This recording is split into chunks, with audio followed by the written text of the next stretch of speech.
Hello दोस्तों, स्वागत है आपका कहानी के दूसरे भाग कातिल कौन में।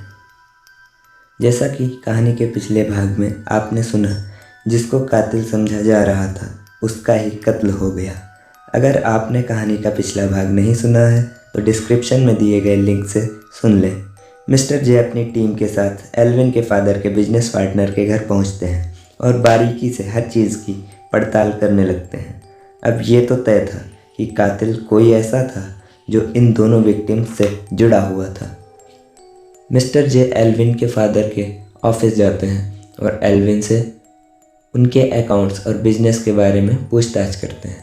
तभी ऑफिस में एक एम्प्लॉय के द्वारा उन्हें पता चलता है कि एल्विन के फादर और उनके बिजनेस पार्टनर किसी थर्ड पार्टी के पास अपना पैसा टैक्स बचाने के लिए रखते थे। अब ये तो समझ आ रहा था कि यह काम उसी थर्ड पार्टी का हो सकता है, पर वो कौन था इसके बारे में किसी को कुछ पता नहीं था। तभी मिस्टर जे को याद आता है कि एल्विन के फादर के पार्टनर के घर जब वो गए थे तो उन्हें कुछ 3 पत्ती वाली घास के टुकड़े दिखे थे, पर उनके घर में कहीं भी घास नहीं थी।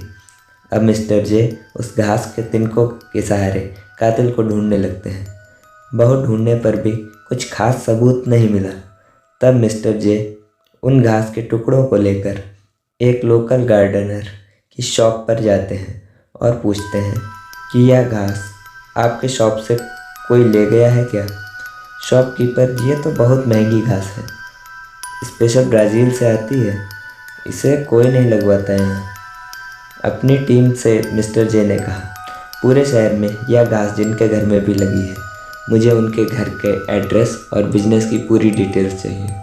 मिस्टर जे की टीम जल्दी से इस काम में लग जाती है और पूरा शहर छानने के बाद भी कुछ चुनिंदा 2 या 3 घर ही मिलते हैं जहां ये घास लगी हुई होती है।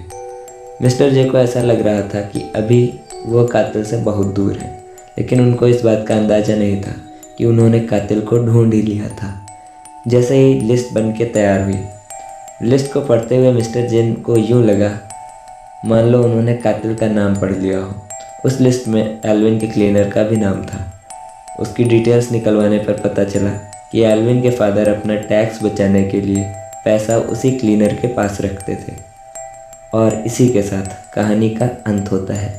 एल्विन मिस्टर जे से, डिटेक्टिव, आखिर आपने कातिल को ढूंढ लिया, मुझे पूरा यकीन था। मुझे दुख तो है कि मेरे फादर नहीं रहे, पर अब तसल्ली है कि असली गुनहगार को सज़ा मिलेगी।